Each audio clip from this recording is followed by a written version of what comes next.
You're listening to the Peasinner Network. For more great podcasts, go to peasinner.com.au. Spoiler alert. I mean, honestly, if you listen to this podcast, spoilers. Spoilers. Hi, everyone. We wanted to start this week by saying that Please Attend Carefully is an inclusive show. We believe that everyone across the LGBTQIA+ spectrum should be free to live their lives proudly and without fear. We are queer, we love you all, and we will always stand up to bigotry. In this incarnation, the Master is the most unscrupulous he's ever been. He's not simply an arch-pragmatist willing to quash anything in his way. He's a fractious creature, quick to take offense, to let the whole universe burn, like a child holding a magnifying glass to a butterfly. People of the universe, please attend carefully. The message which follows is of vital importance to you all.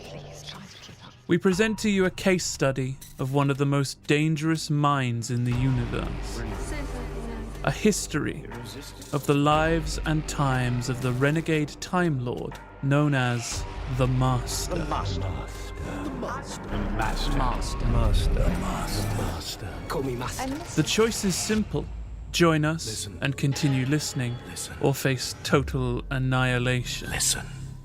They are the Master, and you will obey them. You will obey me. Please attend carefully.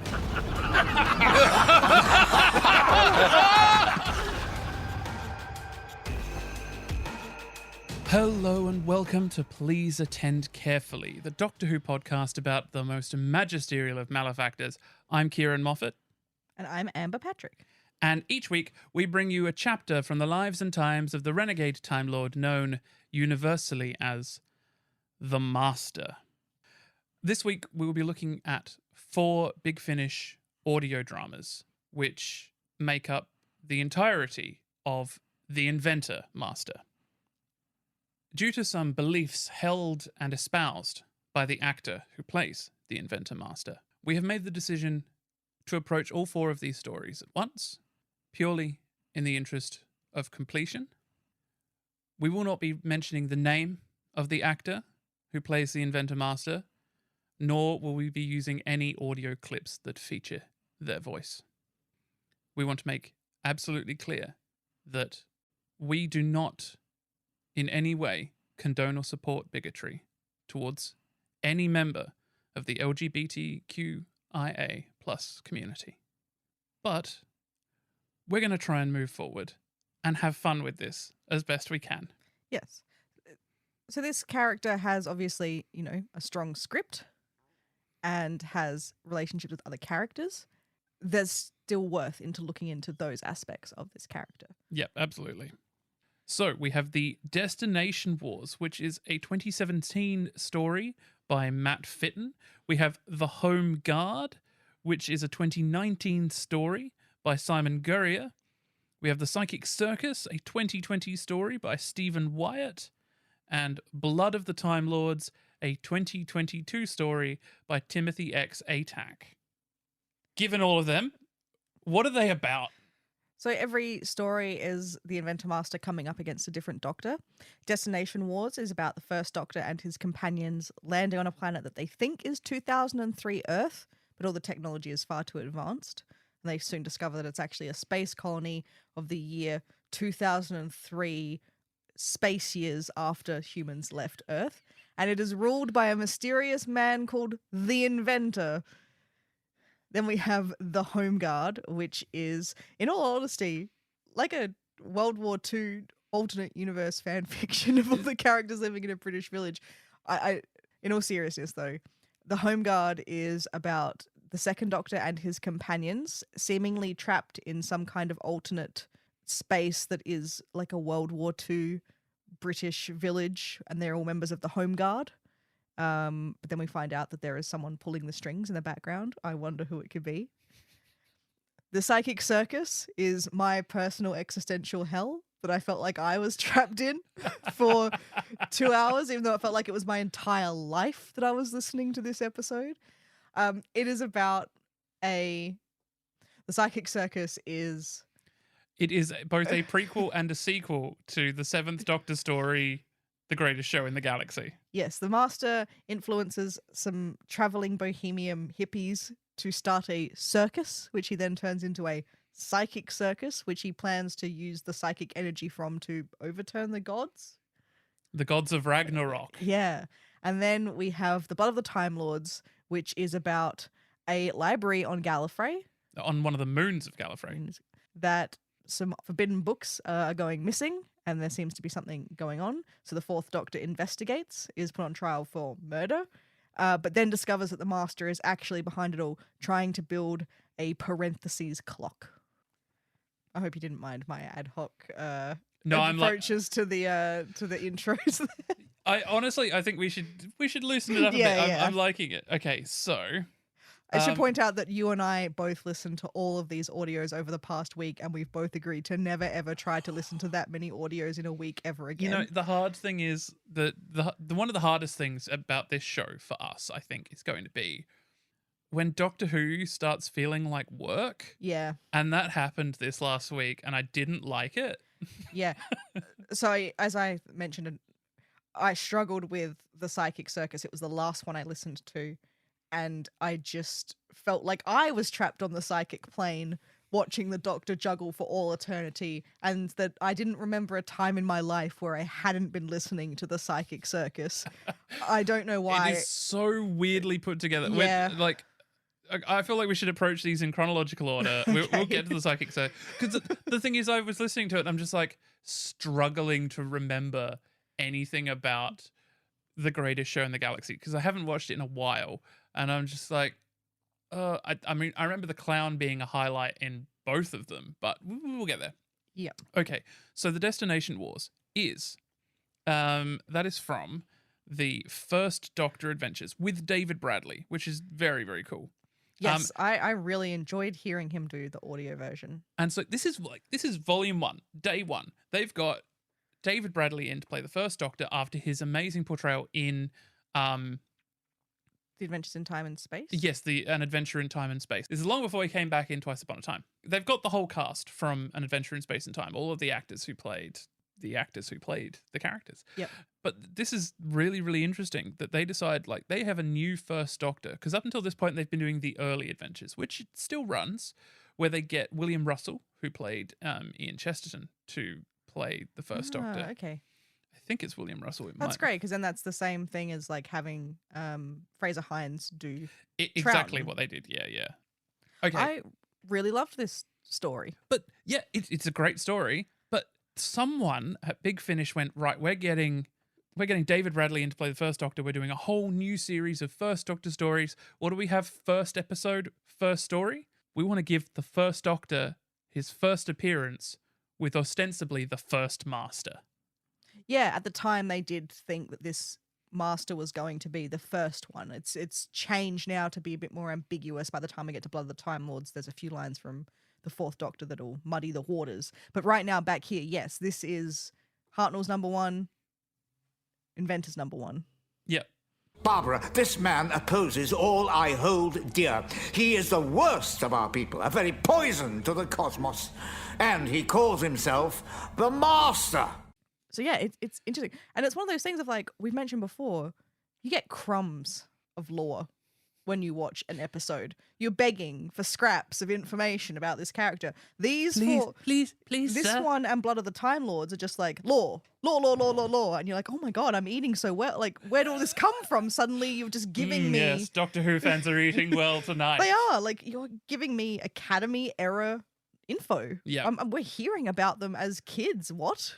Well, so the first interaction with the Master and the TARDIS team is with Susan, and Susan instantly recognizes him. Yeah, she knows who he is. No, Ian, don't listen to him. And she even tells someone, she's like, that's not an inventor. Yeah. That's the Master. Well, that's the thing. She goes to say that's the and then yeah, and is cut off. But someone else says, how do you know him? Or how do you recognize him? And she's like, oh, he's from Gallifrey, like me and my grandfather. Yeah, he knows my grandfather. Yeah. So yeah, there's straight up acknowledgement from Susan that Yep. She knows who this character is, which is interesting because this then contradicts us maybe back in the 5 Doctors, where the first Doctor. Well, she doesn't. No one actually says it's the Master does it in front of her. I don't know if Tegan gives him a she's hand. just like, oh, who's that? Is that someone? Because she doesn't recognize. I mean, one would assume that Susan doesn't assume that everyone with a goatee is the one. At this point, I feel like the Doctor should assume that everyone who has a goatee is the Master. Dressed in black as well. Yeah. Wait a minute. You know one another? He was a friend of grandfather's. Okay, so the Destination Wars. They land on this planet called Destination, which seems like this beautiful utopia. Everyone has what they need. It really quickly turns to fascism. Yeah. What are all these TV screens for in the streets? They're for the inventor to address us by. And you're like, uh-oh. Okay, so Matt Fitton went real 60s with this because you can imagine it as like a 60s screen. So he even talks about like a pinwheel, like yeah. hypnotism thing on all the screens, and all of the radios have just a low level hum, which is very Harold Saxon, isn't it? Like that low level signal. We hear about there's a native race that lived on this planet before. I do have notes on them. What are they called? They're called the Dalmari. Yeah, and so we hear that they were on this planet first, and then these human colonists arrived, and the Master, well, sorry, I'm giving it spoilers. The inventor has somehow Dun, dun, dun. yeah. The inventor has basically set these 2 races at war with one another. Yeah. But the family that, takes them in when they first get there, they're all really lovely. And then suddenly the mum's just like, yes, the Dalmari need to be under our boot, and that's where they need to stay. You're just like, wow, this went from 0 to 10 real quick. Yeah, and there's a point where the young girl is like, I've been chosen by him. And like, I get to ascend to the tower to see him. And you're like, oh no. Yeah. Like, so you very quickly learn that the Master's TARDIS is broken, which is an interesting point. His TARDIS is broken. He's stuck there. And so he needs their technology to be at a certain level. So he's created a stasis bubble in his office in this tower. And so basically he just sort of turns on the stasis bubble, and it looks like time's passing really quickly outside. yeah, and he's trying to drive them to the point of conflict that they need to invent nuclear arms so that he can try and restart this TARDIS that he has. Yeah, well, the Doctor notices really quickly that both of them, like both the Dalmari and the people of Destination, are using exactly the same weapons. Yeah. So interesting, the Master says that he left Gallifrey the same way the Doctor did, but his TARDIS wasn't as good as the Doctor's, and it crash landed on Destination. So, yeah, basically they both stole the TARDIS from the repair bay. The Doctor's TARDIS was more repaired than the Master's TARDIS. Which is fantastic considering how often people say it's a rackety old TARDIS and how it doesn't work and its chameleon circuit's broken. But then the Master managed to get one that was even worse than that. Just basically fell to bits. Yeah. So he's been manipulating all these people and he's trying to drive them towards creating a power source that he needs. And basically nuclear fission. It's a very 60s episode, isn't it? And then every 10 years or so, he stops their progression and re-enters their times, like slows down so that he's at the same time passage as them and deigns to go down and see them. Well, that's the thing, isn't it? He makes it look, and it's one of those perspective things, because you're meant to think that what he's doing is he's speeding them up, but he's not. What he's doing is he's slowing himself down so that it takes a few minutes for him to wait a decade and then come back. And the way it's described, again, it's very wonderfully 60s. You can see it being done with like paper cutouts, just like the thing going, the sun going around in the sky. Yeah, and so pages torn off a calendar. So he comes down and allows some of the people to see him and report on their progress, and he analyzes that and then nudges them and gives them notes and points them in the right direction so that they'll make more progression in the way he wants them to. Yeah. And then he'll go forward 10 years, come back out, check how they're doing again. This is where we have to talk about the characterization of this Master, the Inventor Master. He's a lot more scientific than the other Masters. He's not doing anything. Well, I mean, he's kind of doing it for personal gain, but at the same time, he's very much driven by curiosity more than greed, I think. He wants to know how things work, but he has, none of the petty morality that holds back the scientists elsewhere. Yeah, And although it is cruel what he's doing to these people, in a sense of he is dictating the course and the flow of their history and forcing them to be in war with the Dalmari, he isn't necessarily directly cruel to them in their day-to-day lives, in that all the people seem to be pretty happy and going about as a family unit and things like that. I'm just trying to point out, compared to think of Harold Saxon, who took over for a year and actively tortured people every single day. Yeah. This master, they're less than ants to him, I suppose, in this instance. He doesn't even need to try and squash them because they don't even matter on that level. Yeah, well, I mean, he's created it's sort of insidious, isn't it? It's sort of the way that media, is used. He even says it at one point, although I think he might say it in The Home Guard, where someone points out, what you're doing, your experiments are wrong. And he says, people do it in your time. They use, advertising to make people buy a certain thing. They, media is used to ingrain things, which is why it's really prescient. As I say, this family are a really loving family unit, but how quickly they turn, because they're so ingrained that Dalmari are evil, that they so quickly turn to violence. I mean, one could easily compare that with any form of bigotry today. I mean, I know so many people who can be quite lovely people, but get rabidly anti-Semitic, Islamophobic, something like that, because it is ingrained and taught to them. Yes, that's a good point. So he is creating a culture of hate amongst these people, but tribalism. It's tribalism. Yeah. These Dalmari, were they scaly creatures with snouts and claws? Yes. That's why there's one at the base of the statue, under that soldier's boot. And that is where they must stay. I guess with this master as well, he is not flamboyant at all. He, as you said when we were talking about this earlier, he's all business. Yes. Everything is clipped. He's so dry. I've got to say, I think, just, everything aside of this master, I think this has got to be my least favorite. I don't find him fun, not like the others. I don't find anything about him. The master's a villain and he's awful, but this podcast is proof to the fact that we still love him. If all masters were like this, no, I don't think so. He's just dry and humorless, but not humorless in the way that the Bruce Master is humorless. The Bruce Master is humorous to a point that it's funny. Yeah, it is.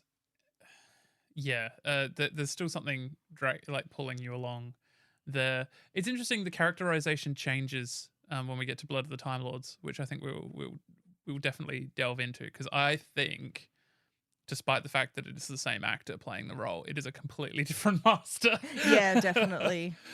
So as usual, the master is defeated and is held in... Oh, actually, that's something quite interesting. The master has his TCE, even all the way back here, right at the beginning. So he's invented this TCE real early on. Yeah, so you'd almost wonder if he did build it when he was still on Gallifrey. Well, he must have, because he escaped in this TARDIS and it crash landed, so he hasn't been anywhere else. Yeah. So either he invented it inside this bubble, yeah, or yes, he made it when he was on Gallifrey. So maybe we get the little bit of a nod to when this weapon came with him. So it's always been his. Tissue compressions, classic. So this master's very scientific, and he's shown to be sort of very clinical, like the Rani is often shown. And of course, the Rani finds the Doctor and the Master sort of childish and petty. This Master would find the Doctor and the Master, now, petty. If the Inventor Master saw a future generation of himself, he'd probably be very angry and annoyed that that's the point he's gotten to. Yeah, yeah. Oh, yeah, so the fourth Doctor in Blood of the Time Lord says, you really need to lighten up, or you really need to relax. Yep, yep. And obviously takes that on board, because after this, he does. Even Delgado is more carefree and relaxed than this master. Yeah. I think that's where we're meant to sort of draw this distinction. This master, everything is for a purpose. It's scientific. He is going out into the universe as a outsider, as an observer. And he is experimenting on the universe like with the Destination Wars. The Dalmari and the Travelers, what do they call themselves? They just call themselves the Travelers, or the people of Destination, or whatever. Yeah. they're just ants on an anthill that he's examining. You know, he slows down time for himself and then comes back out every 10 years and checks on them and sees how it's going, writes everything down. Proper scientific method. I bet he's got his hypothesis and his method. And then the doctor is the one who then redirects that. Like, he understands what the master, like these people, how they are influenced. But I think the doctor ends up influencing them for good. And the companions help them as well to show them the path they should be going on, which is peace with the Delmari. Yeah. So on the companions, this one interesting thing this story does is the master tries to convince Ian that him and Barbara have Stockholm syndrome. Yes, and he hypnotizes Ian to make Ian prioritize Barbara's safety over anything else. Yeah, which is an interesting way of doing it. He's not just, you will obey me. He's going the path of least resistance. He is, which is another thing that sort of, another theme that sort of overarches. He finds the easy way of doing it. It's not brute force. Yeah, and it's also not convoluted. As you said, it's route one. It's just, this is how I get what I want. Yeah. And he does get what he wants. And he follows them to the TARDIS and he gets inside of it and he can control it and fly it. Well, he thinks he can control it and fly it off of destination, but he can't. Because the doctor's changed it too much. Yeah, the doctor's just messed with it and it won't listen to him, which is a recurring thing, the TARDIS not obeying the master. Yes. It doesn't like him. It doesn't want him in there. Like Bruce Master wouldn't try and fly the TARDIS either. Yeah, He knew that it probably wouldn't let him. Especially in his sort of delicate state. I just love the master and the TARDIS's relationship in terms of like the master calls it like a secondhand gas stove. And then like the Saxon master makes it into a paradox machine and it won't let him fly it. If you're gonna sail those ships, Tumblr, the TARDIS is basically like, no, he's no good for you. Yeah. Yeah, I'm telling you now, I don't trust him. It's like when you bring a date home. I'm gonna do an analogy now. You're gonna do one of my terrible analogies. Yeah. So it's like when you bring a date home and like either your cat or your dog doesn't like them. And you know, because you're like, normally your dog's a great judge of character, and if they don't like them, they must be no good. I mean, you should feel ashamed that you've called the TARDIS a dog, but a loving companion. Especially when K9 is just hanging right there. Did K9 and the Master ever meet? I don't think. Oh, so. There's a almost certainly in Big Finish. Okay. There's a story that I want to get to next season. Which has the Doctor and the Fourth Doctor and the Decade Master and Romana and K9. So, I do want to say one thing that I think was hilarious, unintentionally though, was when the Master slows down both the time streams to be matching, and he comes out to meet the people. One of them is ordered to make him food.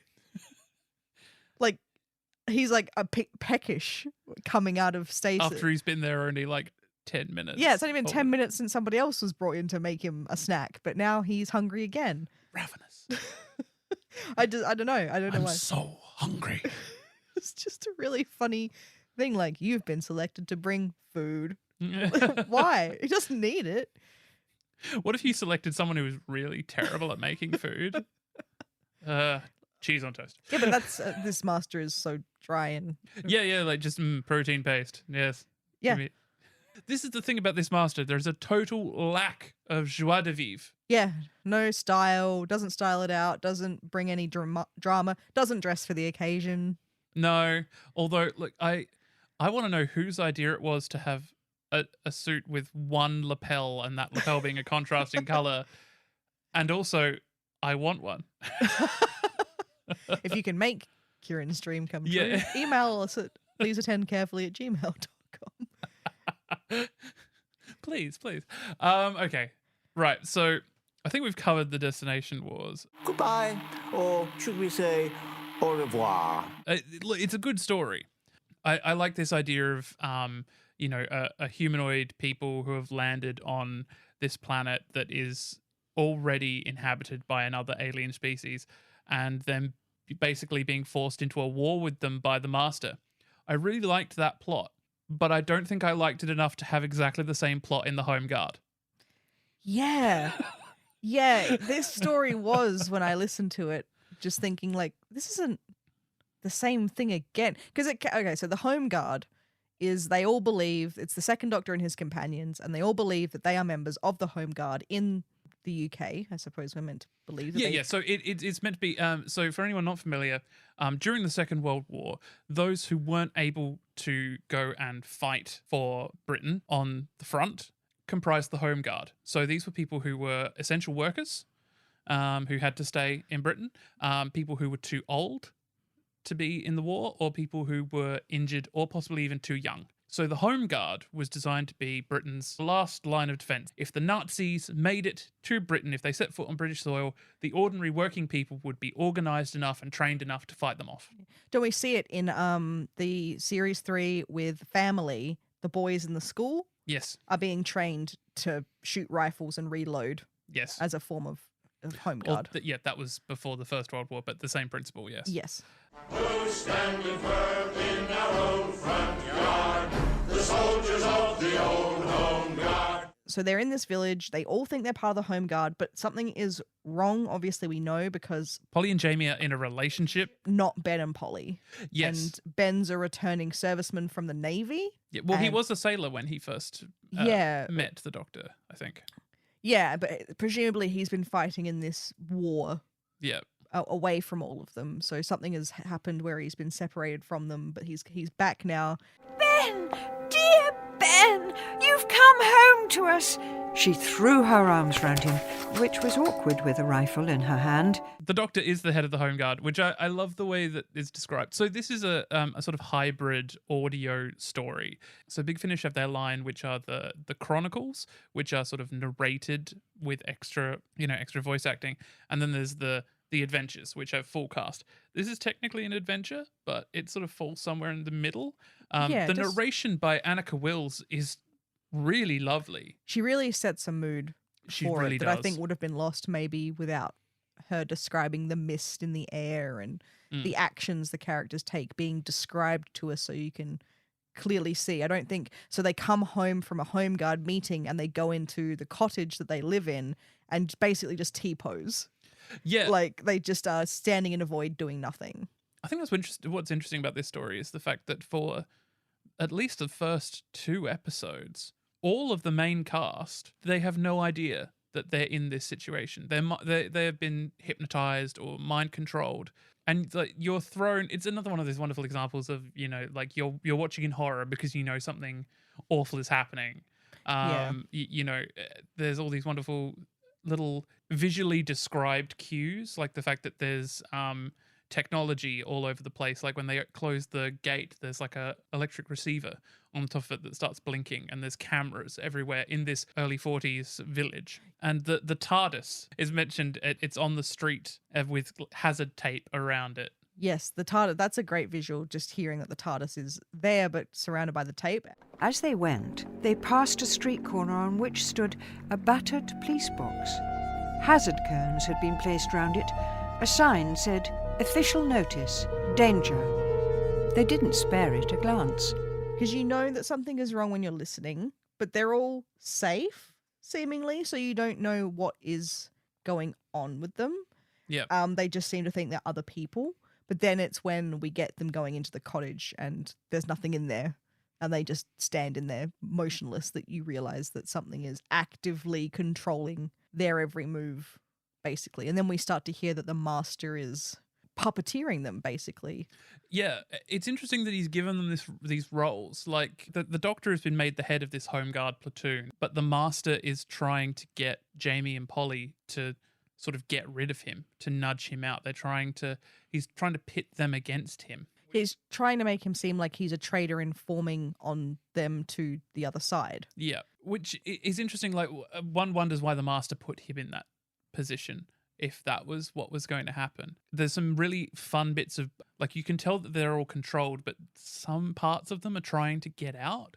Like the Doctor, when he finds Jamie rummaging through his study, he has one of them hold Jamie hostage, and he says, "I'm going to go call the police." And the Master immediately intervenes and tries to stop him because the Doctor's subconscious is trying to get him out to the phone box, to the TARDIS. Yes, right. Yeah, that is very clever. And then we get a twist where, I mean, I wasn't aware of this before I listened. I don't know how much you were when you get in there, when you started it yourself. it's not humans, it's not Nazis that they're fighting No. against. It's spiders. It is spiders. And here, a clip from Wild Wild West. He has an 80-foot tarantula. No, I forbid it. Stop that. Stop it. None of that here. Yeah, so this is the thing. Like, it is, giant spiders. It really took me off guard. Callum was listening to this with me, and both of us were just perplexed. And I was like, for the very first moment when they started describing these big, like, walking, long-legged creature things. It's basically the tripods. That's what I thought. I was like, hang on, are we War of the Worlds in this? Is this War of the Worlds? Oh no, it's just spiders. But it's done in a way that's very War of the Worlds. You know, there's this creature, the chances of anything coming from Mars. As I say, like the fact that when this gets down to it, it boils down to the Master experimenting on this situation.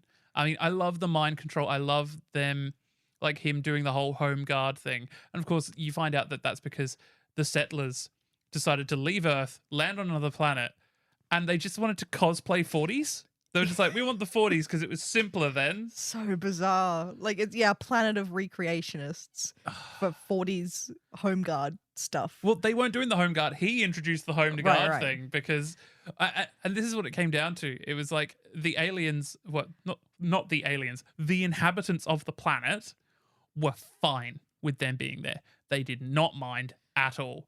It wasn't until these settlers decided to start encroaching out, and I'm not going to compare this to any current geopolitical problems. An enormous metal spider, crudely riveted together. A chimney at the back spewed black smoke. What is that thing? I'd have thought that was perfectly evident. It's the enemy. But yeah, as you can probably now tell, listener, these first two stories are almost identical. Like, one's in the future, one's in the 40s. Yeah, with the central conceit is just a bit. Yeah, it is very odd, isn't it? And of course, you know, the TARDIS team all get their memories back, and then quite bleakly they end up fighting in this war. Like this war breaks out with the giant metal spiders. It's all very strange. The Master gets shot by one of the spiders. That's right. The Doctor's big plan is that he informs the spider people. They're not actually spider people. They're like sea urchins inside a spider. That's right. They shoot one open and they see it in there. And yeah, but he informs the spider people, because that's all I can call them really, of the galactic lore, which they then pull the Master up on, because the mind control is not was it you can't use mind control in a intergalactic conflict or something? Oh, the Master's a war criminal? Never heard about that before. No, I liked this one for its mood, and the narrator sets the tone really nice. There is some good visual imagery. It is intriguing at the start for you to try and figure out why the companions and the Doctor are in this situation, how they get there. Is it of their own accord to hide, or if someone put them in there? I mean, knowing that it's a Master story, obviously you know that he's behind it, and I think you find out pretty quickly that the Master's involved. Plus his face is on the cover. Yeah, exactly.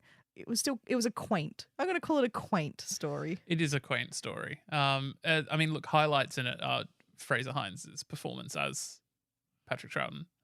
It's great. Although I love Michael Troughton's new performance as the Second Doctor. Okay. I really enjoy the current Second Doctor adventures. But Fraser Hines does a very good impersonation.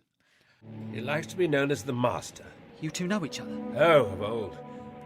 Whatever monstrous thing this is, I'll stop you, like I always have before. This is the last episode that Elliot, who plays Ben, is ever in, because he said that he would never play the character more than the original actor, which was... Oh, that's very nice. Yeah, so this is his final appearance as Ben, which I really enjoyed it. Yeah, no, it is a very good appearance. Annika Wills, great narration, but also a very good distinction between her voice as a narrator as an older woman and playing herself as a young woman. Yeah. Really, really good. Yeah, the highlight of this episode for me is the three companions interacting with one another. I found those three to be really, because I haven't watched abundance of Second Doctor stuff, so these three was really a delight to listen to in this audio. It's interesting the way they interact with the Master, because they just see the Master as a friend, and they don't really question him being there at all. No, he's just in their blank cottage, whispering in their ear. Yeah. And he like brings them cake or something. It is a highlight seeing, when you get these iconic Doctor companions. Mm-hmm. So getting to see Jamie up against the Master, yes, it is really fun, because that's kind of like, it's that thing. It's like with the other audio series, Classic Doctor's New Monsters. Oh, yep. I really enjoy that. So then again, I really enjoy seeing Classic Companion being put up against a character that they didn't get the chance to be against because they didn't exist in their run. Yep. Well, of course, one of the, because we tried our darndest to get an interview with Fraser Hines. Yeah, he was recently here in Adelaide with us. Yeah, for our series closer that we're going to be doing, whether or not the War Chief is the Master. So please write in and tell us if you have strong opinions on that one. Editor's note. Oh, surprise. I bet you didn't expect it to be me and not Ciarán, but ta-da, here I am. Anyway, you may have heard us make several references to doing an end-of-season episode about Edward Brayshaw as the War Chief. Unfortunately, we decided to shelve this idea for a later series.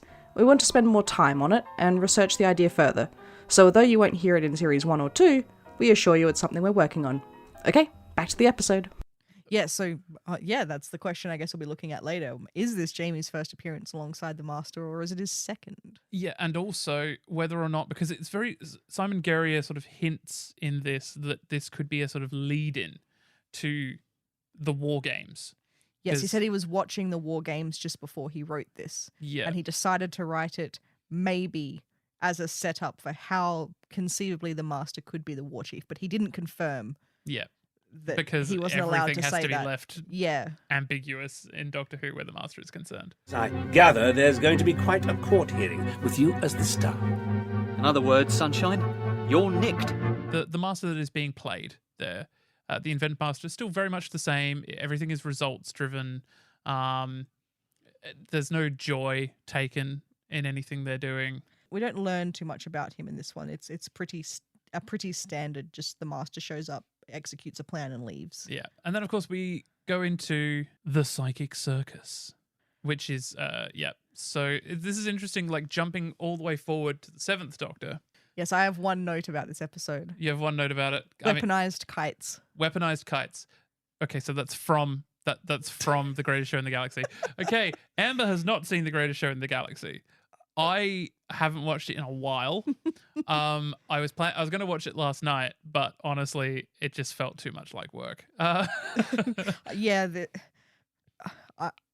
I'll be honest. I was honest in my intro. I struggled with this episode, and I really just actively didn't like it.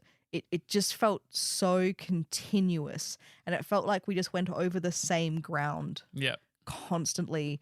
And I didn't. Well, you're gonna love Greatest Show in the Galaxy. Like, there's a quote at the end that the Master says, and it's, "We've all had enough juggling, Doctor." That is exactly how I felt at that point in the audio. I couldn't have sympathized more with it because it just felt like he 1, 2, a doodly doo. Yeah, I was so sick of it by the end. Okay, so anyone who hasn't seen Greatest Show in the Galaxy, it is about a Cliff Notes. The Doctor and Ace arrive on this planet, and there is this circus that was once run by good-meaning beatniks that has been taken over by some creepy-ass clown, and it is being used to feed these gods, the gods of Ragnarok, that need to be entertained. So that's what that is about, and the Doctor eventually defeats the gods of Ragnarok. Right, so this story takes place for the 7th Doctor long after that, as he's traveling on his own, we're in the period after he leaves Ace, but before the Master's bullshit. See episode 3. But the rest of this story takes place before Greatest Show in the Galaxy, right? Yeah, so we follow the establishing of the circus. The well-meaning beatniks, the establishing of the circus, and how all of this happened because the Master sort of made it happen. He woke up one day and went, you know what I'm going to start? A circus. Which is so funny because this is the least dramatic, performative master of all of them. And here he is beginning a circus. Welcome to the Psychic Circus! There's lots of surprises for all the family at the greatest show in the galaxy! Okay, so after some hasty checking on TARDIS fandom, both stories are written by Stephen Wyatt. So it is an official, like, it is him basically expanding on his first story. Mm-hmm. So the Master has control, like from a distance, used psychic powers to, influence people to starting this circus. These itinerant buskers basically got them to collectivize. Yes, they start off with Kingpin and Juniper Berry. Yes, and then join Panpipe and Morgana. And what's the name of the one who does the Bellboy? Bellboy, that's it. So these are all characters that feature in Greatest Show in the Galaxy, right? The circus is using the talent show to get people to feed the gods with creativity. This story expands on that by making it that the Master has set this up to feed the creativity, but he's standing between the gods of Ragnarok and the power that's being poured in. So he's absorbing that power to make himself bigger and better and greater. Isn't he wearing He's wearing a what you call it, a little necklace that looks like an eye, which shows up again in and the Galaxy. He's described by the Seventh Doctor as being somewhere small and dark. So we're led to believe that this Master is still stuck on destination in that little bubble, and this is his way of attempting to break out of there. I didn't get that, but that makes sense. Ding dong dell, the Master's in the well. I feel like Psychic Circus works if you've A, never seen Greatest Show in the Galaxy. Which I hadn't. Or B, you've seen Greatest Show in the Galaxy really recently. But if you are in the C category, like me, where you half remember Greatest Show in the Galaxy, all this story does is give you a headache. I feel like this episode, one of the hardest things about it is, like, because we're not talking about the production side of things, we're only talking about the subjective, art side of it. We're falling into review, which I don't want to fall into. We're not a review show. So we should move on to Blood of the Time Lords, which will take us back into lore and character and world building. Because I feel like these first three don't. Maybe the first one a little bit with like how he escaped Gallifrey. Yeah. Well, look, I think we definitely get some characterization. It's all very much the same, but yeah. And look, with Psychic Circus as well, we get those wonderful lines where the Doctor says, the gods of Ragnarok are the Master's master. And the Master's just like, there is no master of the Master. It's like, there clearly is. Yes, sir, you are trapped. Yes, you're stuck. Do anything. Oh, you can't. Yeah. Yeah. And, the usual swearing vengeance on the Doctor and things like that. This Doctor does say, oh, I remember you. You're an early regeneration of the Master. Because, you know, imagine the whiplash of going from the Tremus Master to this, to the dryness, from probably the most, one of the most hammy masters to suddenly the driest of the masters. Goodbye, Master. Okay, so onto the one I'm actually excited to talk about. Yes, Blood of the Time Lords. Okay, Blood of the Time Lords was a revelation when it came out. Mm-hmm. Timothy X Atack, like brilliant writing. It feels like 70s Philip Hinchcliffe Doctor Who. It's fun. It's silly. It's intriguing, and it has weight. I mentioned in the intro, lore. Yeah, more lore than you ever thought you could get. So much lore. You know, as I've said before, there is a huge office full of people whose job it is to make sure whether or not you know the things you write about Doctor Who can see the light of day. All of this lore got through all in one big, like, neat package. Yeah, and major stuff that affects the two of them. So we should probably get into it and talk about what we actually learn. Yes. You were always the kind of boy who broke his own toys. So yeah, this episode took... Oh, that's right. Yeah, you gave me a handout. I had to write extensive notes for this episode because I just knew there was no way we're going to just keep track in our minds of everything that we learn in this episode about the characters. I feel like we can almost skip past the first 2 episodes of this audio. Look, I love They are charming. I will admit the impetus for this story. The Doctor decides, I wonder what I've got lying around the place that might be dangerous. I better go look, and goes and finds a book that is dangerous. It's very Sharda. It's very Sharda. But so he ends up on this library, which is on the smallest moon of Gallifrey, and just like, what? Yeah, and there's Time Lords who spend their last regenerations. They spend working here. Yeah, they get basically it's where you, it's God's waiting room. It is. It's the Gold Coast. It's Eastbourne. It's Florida. So, putting aside that in the Destination Wars, the Inventor, quote unquote, is a disguise, but almost not, because he isn't really well known as the Master throughout the universe yet. So not universally. So the Inventor is a kind of disguise, but not really. It's just a different name he's going under. He could have called himself the Master and it wouldn't have mattered, but he calls himself the Inventor because I guess it's nicer. In this one, we get a disguise. He's one of the workers. Are they clockwork? No, they're wearing wooden masks. Yeah, they're meant to be some sort of form of robot. He is in the Recusory, which is the library, and they are cohorts is what they're called. So these robots that are there to help people. That's right, cohorts. Cohorts, yeah. Again, another reason it feels like a sort of a sort of Philip Hinchcliffe type story. We're looking at like Robots of Death here. That's how it kind of feels a little bit. Robots of Death is probably one of my personal favorite stories of all time. Yeah, and it's great because the cohorts are wearing masks, so they're ripe for impersonating. Yeah. What's that wonderful phrase that they use all the time? I have no opinion on your opinion. Oh, I don't remember. Oh, yeah. Every time someone is talking to them, because they're meant to have no emotion whatsoever, say, I have no opinion on your opinion, which is beautiful. Basically, shenanigans are happening. Someone murders Aelgin.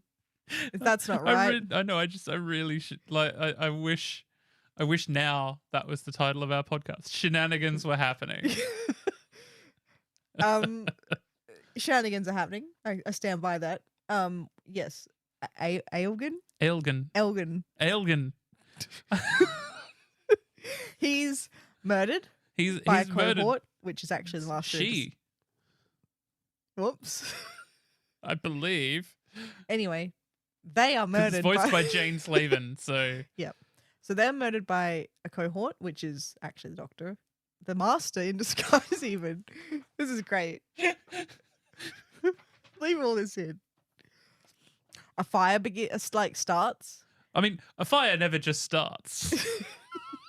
The Master starts a fire in order to try and destroy a bunch of books, so no one will work out exactly which books he has stolen, so they can't piece together what he's trying to do with all that knowledge. This has some wonderful language in it too. The Doctor's just like, is this room shaped like a donut? Oh, what? And it basically ends up that everyone thinks, I'm shortcutting, that the Doctor did this. Yes. Because he's framed. But then the Doctor has the breakthrough and realizes the Master's trying to build a parenthesis clock. So the parenthesis clock, what is it? It creates a time bubble. So you can manipulate the timeline around you, but not be affected. The Master's plan is to use this clock to protect himself while he rewrites existence to get rid of every other time traveler. This really ties in nicely with what we were saying earlier about change. The Doctor and the Master, when they were at the Academy, changed the timeline so that their names were rewritten from history. Completely. You've ruined the big reveal. Oh, have I? No, that's fine. It's fine. So the Doctor and the Master changed the timelines so that their names were wiped from history, so that people would only remember them as the Doctor and the Master. The Doctor moved on from that, as you do. Now, little scabby knees. I'd forgotten how serious you were at this age. I do love the Master's quote where he's showing off to the Doctor and he's like, Master no more, just call me God. Yeah. See, like, this is why it's so out of character from the previous Inventor Master we've seen. This is suddenly a moustache twirling master out of nowhere. And you're just like, what's going on? But yeah, so like, you know, they've changed history and the Master's just like, I could do more of that. And the Doctor's like, I don't want any more of that. Yeah, we've had a taste and it's not for me. Yeah. But yes, we get the reveal because the Doctor does say like, whose balmy idea was this? Like, yeah, why are you doing this? What could possibly make you think that this is good? It was yours. Yeah, we get do love that. And now we get a whole bunch of lore and backstory. Can I just say, I love I love that you've noted here the wonderful part where the Master basically loses his shit. Yes. When are you going to start taking me seriously? Because throughout this whole story, the Fourth Doctor is not taking anything he says seriously. He's just having fun. Wait, little Scabby, you haven't told me all about your plans. You normally, at the very least, give me a quick précis. It should also be noted that this story, for the Doctor, takes place immediately after the Deadly Assassin. He even says at one point, it's just like, you spend ages waiting to see the Master and then two turn up at once. So the Deadly Assassin, which is a later regeneration of the Master, and then he goes to, you know, this moon with the what's it called? The prefect. Recusatory. The recusory. Yeah. He goes for the recusory and suddenly the Master's there. Also, we find out that for some fun reason, this point in the recusory is set before the Deadly Assassin. So it's after the Deadly Assassin for the Doctor, but before the Deadly Assassin for everyone else. So he's walking around. It's just like, actually, by the way, I'm the president now, and they're like, no, you're not. Oh, I read that as that the Master had used the clock to change time, so that he wasn't a hero anymore. No, basically, just none of it had happened. None of it had happened yet, so far as I knew. I think. Oh, okay. I thought there was like a ticking clock happening underneath when all that was being said, to make you have the audio cue that the Master was using the clock to undo the Doctor's arguments. Oh, okay. I don't know. That may have been the case. We've had two very different takes on it. If you know, please write in. This is pretty soon going to be a write-in show. But that's what I took from it, because fair enough. I do like that as well. Yeah, like the fact that, you know, none of the things that have just happened to the Doctor have happened to anyone. So the Doctor's just like, I'm president now, and they're like, no, you're not. the president was assassinated. No, he wasn't. He's fine. Yeah, because the message they get is from Castellan Spandrel, who would be on the Doctor's side if he knew. But hey, maybe it was using the clock to change time. I don't know. I thought he hadn't started up the clock yet, but also this. Look, it was only because there was the ticking noise in the background. Oh, that made me think that. Yeah, I could be wrong. We learn that the Master has built the clock inside the Matrix. Yeah, because they say that the library is the outskirts of the Matrix. They say the Matrix sort of started because the library built out and then sort of into. We know that the Matrix is kind of digital, kind of real. The amount of times the Master has been in the Matrix, oh my God. Which leads into probably the best quote of this entire episode. One does not simply saunter into the Matrix. Yeah. Which is at the bottom of that second next page. I do like that. I absolutely love that quote. Yeah, he used a hormonal regulator to make himself younger, because otherwise the rest of the time he's walking around as a decrepit old man. Yes, Doctor. And then suddenly he takes this hormonal regulator to make himself again. Yep. So this is the second disguise in one episode. Yep. So he's been making himself younger and older, and also wearing a mask, and also in between scenes he's going and killing people left, right, and center. Yeah, he's very busy in this episode. Mind you, they do point out at one point that he uses psychic projections. So because remember when he's got the psychic projection with the sword, and then he just suddenly pops out of existence. But a sword, that's a bit teenage. Ha! You'll be waving a bow and arrow around next. Honestly, the lore in this, it's like, I mean, look, props to him. If someone said to me, like, you've got a chance to write a story for Doctor Who where you can, like, you've got one chance. you would try and put in as much of your headcanon as possible. Confirm them. Yeah, confirm your head. Yeah, if I ever got the opportunity to write in a specific area, 10-2 is the Valeyard. I'm canonizing that. Yes, the Metacrisis Doctor is the Valeyard. That's happening. Yeah, I was just about to ask you what would you canonize, but no, you came raring in. You already knew. Trust me, I know. I've been on that train since 2010. Okay. I'm intrigued. Your Academy biodata identifies you and the Doctor as friends. Inseparably so.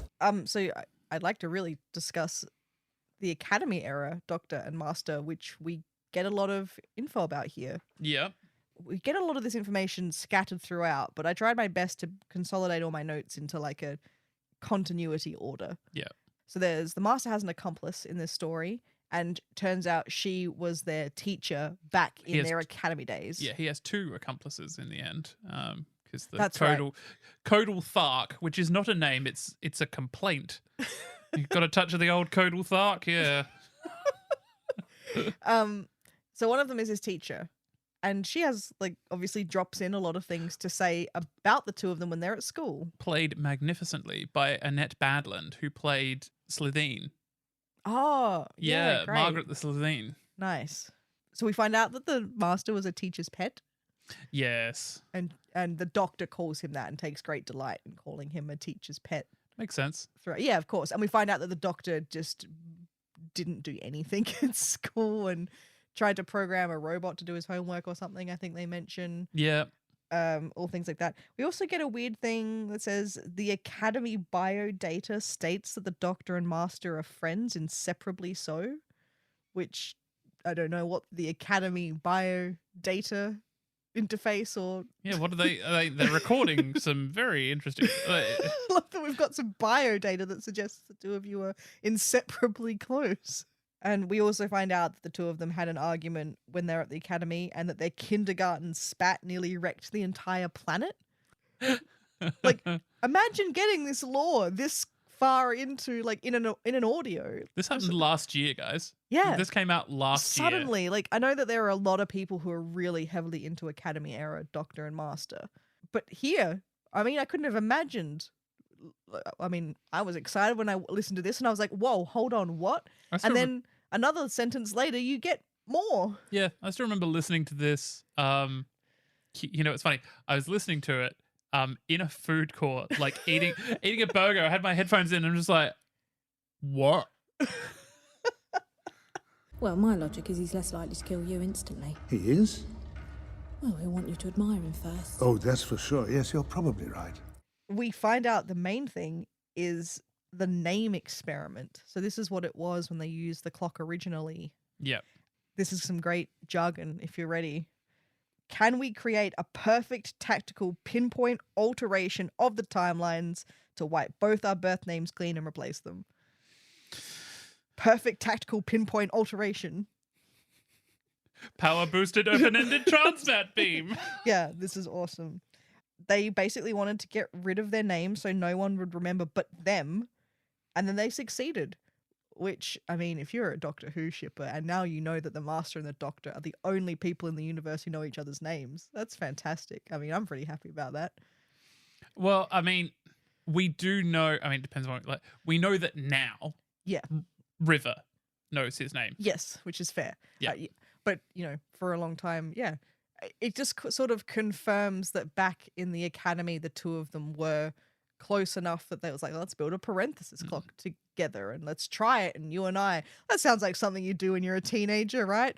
What if we erased our names from the memories of everyone in the universe except ourselves? Doesn't that sound like something 2 teens would get up to? Can I just point out that there will obviously be other teens who, as soon as they went, oh, I can't remember that, they've done this stupid thing, they would just be called the dicks. There would be other people at the academy who would just be like, oh, those twats, I just love the monk being like, hey guys, why didn't you invite me? I want to erase my name. Guys. No one cared about your name to begin with, monk. Oh. Also, remember, the monk, it's not the monk. Right? You've got to remember. He calls himself in at the end. You wear one habit. So I do love that. So the clock doesn't work. The doctor points out that it's rickety, it's falling apart, didn't build any contingency plans into the clock mechanism. The Master's just not prepared.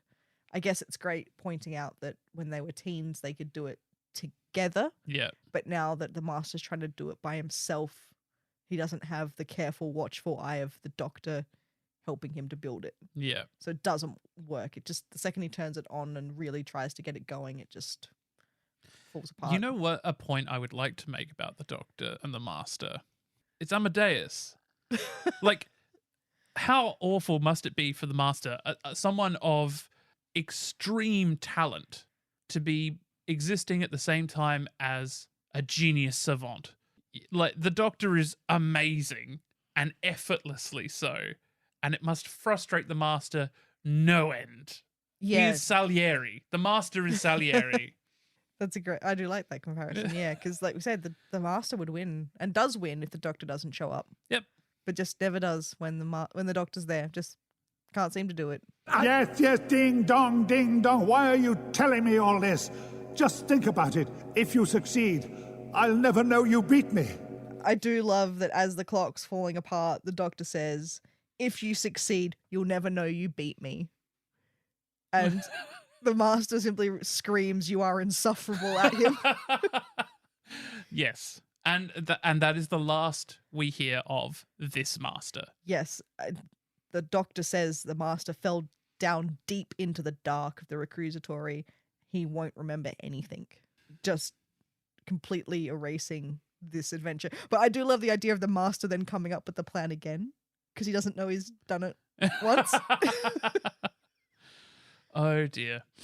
So yeah, that's where we are. That Master is. We will never see another or hear another performance from that Master. Nope. I also just want to quickly say a couple of other things I really enjoyed was the Doctor giving the Master the nickname Old Scabby Knees in reference to when he was a kid, I assume falling over all the time. Mm-hmm. Which is... It's a bit unfortunate, but oh well.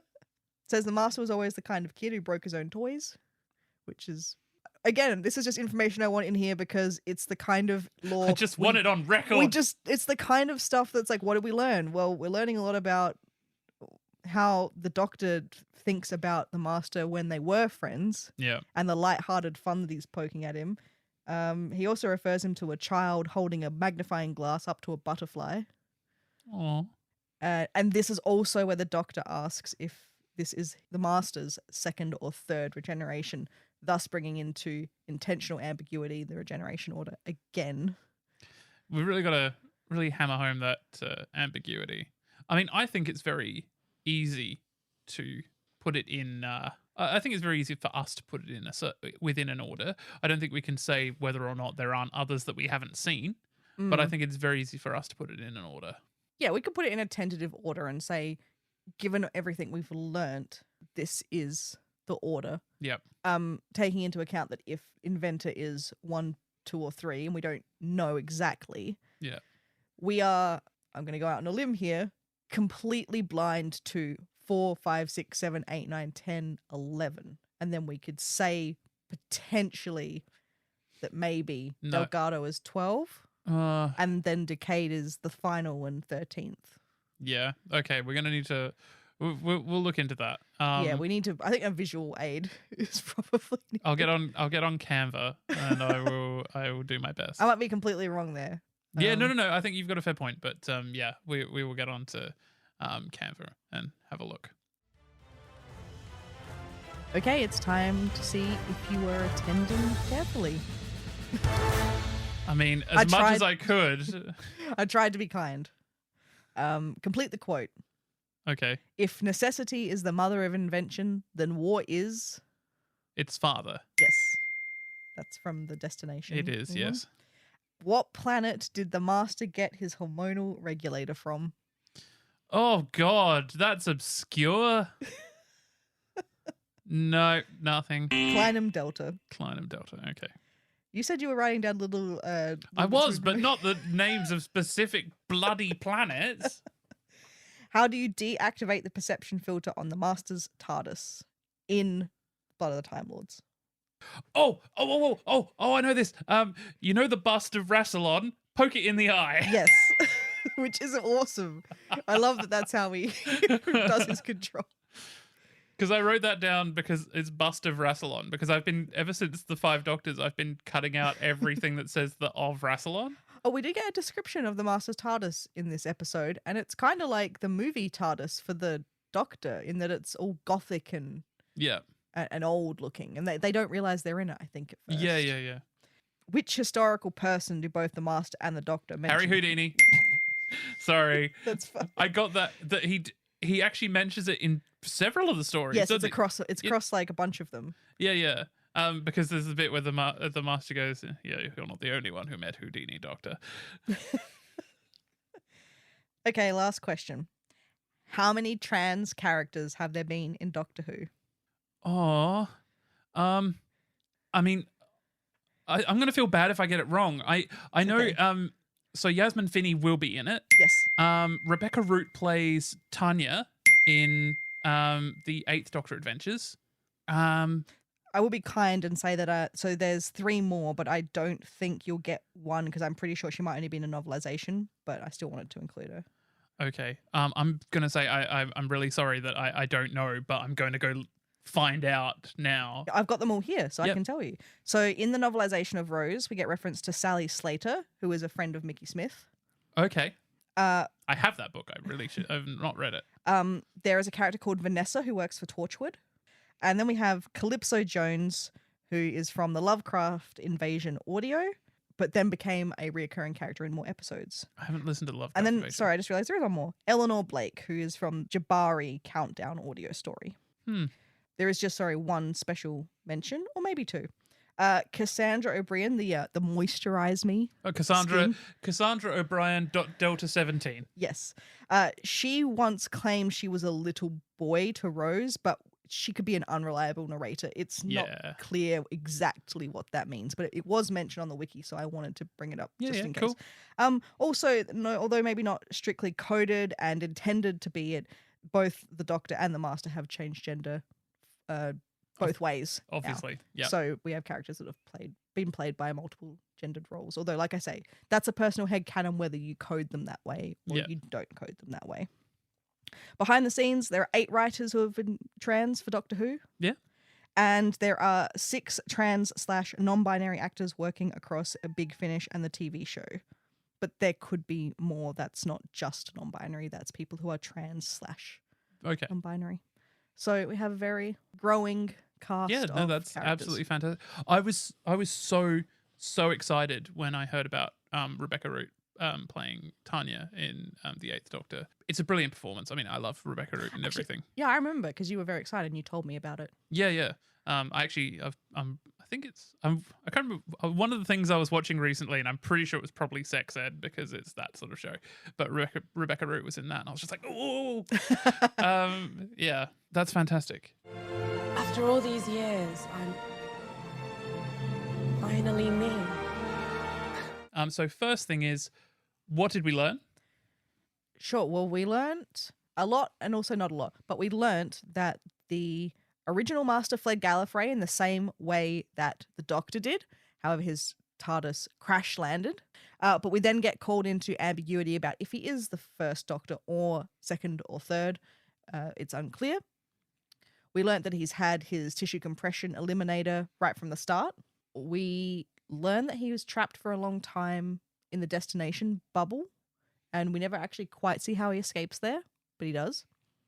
And then we learn a lot about names that him and the Doctor call each other in the Academy. We learn about the breakdown of their relationship over the name experiment, where they change their names and build a parenthesis clock together. Yep. I would say that the amount of stuff we learn about their relationship together in the Academy is so hard to nail down, and it is very just flow of the narrative. I would really recommend that if you really want to know a lot more about the Doctor and the Master in the Academy together and what is now considered Big Finish canon, you really should just go listen to the Blood of the Time Lords, because I tried my best to take notes, but I didn't get everything. You really need to just listen to that whole thing to get the feel of what these two are like together in the Academy, and then how they're playing off against each other out of step, though. One doctor who's been through a lot and has lightened up and is now one of his silliest regenerations versus the driest of all the masters who hasn't had a chance to become flamboyant and silly yet. All I can say is listen to Blood of the Time Lords, or if people really want to get into it with me, I'm happy to discuss it in written text form where I can actually link and write down things. Yep.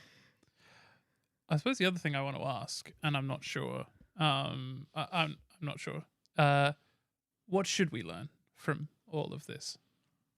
That everyone is worthy of love and that they are valued and can live their life however they choose to, and whatever they do is worthy of support and is none of your business. Yeah, basically.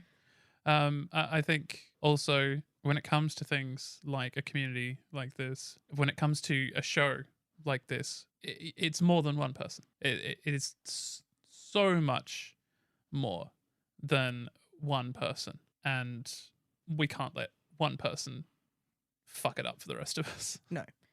Yeah, we love Doctor Who, and we love you. Never be cruel, never be cowardly, and never ever eat pears. Remember, hate is always foolish, and love is always wise. That's all for this week's episode of Please Attend Carefully. Thank you so much for listening. We hope that with each episode you come to understand, appreciate, and maybe even obey the Master. Don't forget to follow or subscribe to be updated on new episodes. Amber, how can listeners get in contact with us? They can email us at pleaseattendcarefully@gmail.com, send us an ask on Tumblr at pleaseattendcarefully, follow us on Instagram at pleaseattendcarefully, and you can find out more on our website at pzinner.com.au/shows/attend.